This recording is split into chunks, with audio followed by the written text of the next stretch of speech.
Em nome do Pai, do Filho e do Espírito Santo. Amém. Olá, meu irmão, minha irmã, eu sou o Padre Jefferson. Uma alegria muito grande poder refletir com você o Evangelho desta quinta-feira, dia 4 de maio. Nós estamos na quarta semana do tempo da Páscoa e o Evangelho de hoje é de São João, capítulo 13, versículos de 16 a 20. Em verdade vos digo, o servo não é maior do que o seu senhor, nem o enviado é maior do que aquele que o enviou.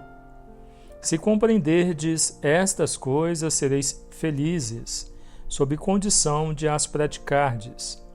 Não digo isso de vós todos. Conheço os que escolhi. Mas é preciso que se cumpra essa palavra da Escritura. Aquele que come o pão comigo, levantou contra mim o seu calcanhar. Desde já vos digo, antes que aconteça, para que, quando acontecer, creiais e reconheçais quem sou. Em verdade vos digo, quem recebe aquele que eu enviei, recebe a mim, e quem me recebe, recebe aquele que me enviou. Palavra da salvação. Glória a vós, Senhor.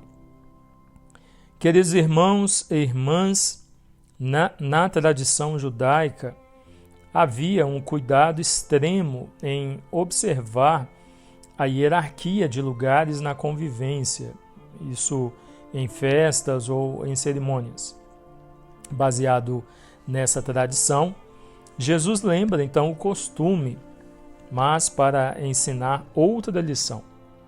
Ele, Senhor e Mestre, lavou os pés dos discípulos como gesto de amor transformado em serviço. Então, servir uns aos outros para imitar o exemplo de Jesus, que se fez servidor de todos. Esta deve ser a lei maior da comunidade cristã e também um distintivo daqueles que a ela pertencem. Jesus procura criar uma comunidade baseada no amor. E a purificação é de tudo que não conduz ao amor fraterno, amor doação. Ao ouvirmos esta mensagem do Evangelho, onde Jesus fala daquele que está com ele, come com ele à mesa e vai traí-lo, percebemos, humanamente falando, o quão difícil foi para Jesus, né? Estar ali à mesa, sabendo de tudo o que estava por vir e sabendo que um daqueles que ele escolheu fazia parte do grupo dos 12, caminhava com ele em missão, iria traí-lo e seria por causa dessa traição tudo que ele ia viver.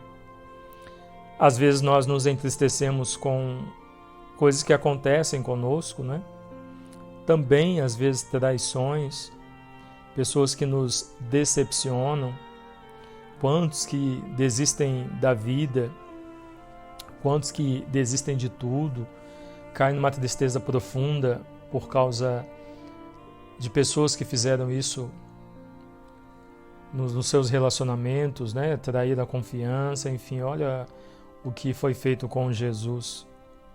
Então, ao ouvirmos esta mensagem do Evangelho, Jesus falando desse que estava à mesa, comia com ele e que ia traí-lo, é claro que de imediato nós pensamos nas nossas relações, quem está conosco, quem nós chamamos para andar conosco, para caminhar conosco.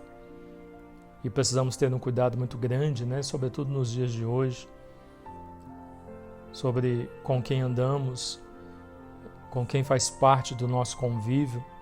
Mas também, ao ouvirmos esta mensagem, precisamos refletir sobre a nossa vida e sobre as nossas atitudes com relação ao Senhor. Porque também nós sentamos com Ele à mesa. Em que momento? Em cada missa que nós participamos. Também nós comemos do pão que o Senhor nos oferece. Qual pão? A Eucaristia. Corpo, o sangue, a alma e a divindade de nosso Senhor Jesus Cristo. E também, por vezes, nós continuamos ferindo o Senhor, entristecendo o Senhor, porque por vezes também nós continuamos traindo Ele. Cada vez que nós nos dizemos cristãos, mas vamos contra os seus ensinamentos. Toda vez que nós dizemos que somos parte do seu grupo, que somos da sua família, mas não queremos mudar de vida, não renunciamos àquilo que precisa ser renunciado, insistimos numa vida de pecado, no mesmo tipo de vida, às vezes insistimos em pessoas que nos tiram da presença de Deus e nós preferimos muitas vezes abrir mão de Deus, das coisas de Deus, do sagrado, por causa dessas pessoas, por causa de relacionamentos. Então o coração do Senhor continua se entristecendo, porque tem muito Judas ainda se apresentando a Ele. E talvez em alguns momentos esse Judas seja você, seja eu, seja nós, né? Então precisamos olhar com um cuidado muito grande esse Evangelho, essa mensagem que o Senhor nos traz, porque aceitar o Senhor Jesus, como Ele nos diz no Evangelho, como enviado do Pai, requer de nós gratidão, amor, acolhida, compreensão, fidelidade. Então, nós precisamos professar a nossa fé e colocar em prática aquilo que nós rezamos. Nós precisamos ouvir a mensagem do Senhor e viver realmente aquilo que nós entendemos da mensagem. Nós precisamos todos os dias, como cristãos, como sendo do grupo do Senhor, como sendo da família do Senhor, reproduzir todos os dias os feitos do Senhor. Então, aquilo que o Senhor Jesus faria, nós faremos também. Os lugares onde o Senhor não entraria, então nós não entraremos também. As palavras que Ele não diria, então eu não vou dizer. Então, ser cristão é ser um outro Cristo na vida de nossos irmãos todos os dias. E diante disso, você tem sido um outro Cristo na vida do seu irmão, ou você tem sido um outro Judas, né, na relação com o Senhor? Que possamos fazer esta reflexão e, se percebermos que nós estamos sendo infiéis e traidores, né, continuamos ferindo o coração do Senhor com a traição, possamos corrigir a nossa vida pelo caminho da conversão, enquanto o Senhor nos permite, nos dá tempo para isso. Não é uma tarefa fácil, mas é possível. Que Deus nos dê a força que nós precisamos para viver, colocar em prática aquilo que precisa ser feito. Deus abençoe você, em nome do Pai, e do Filho, e do Espírito Santo. Amém.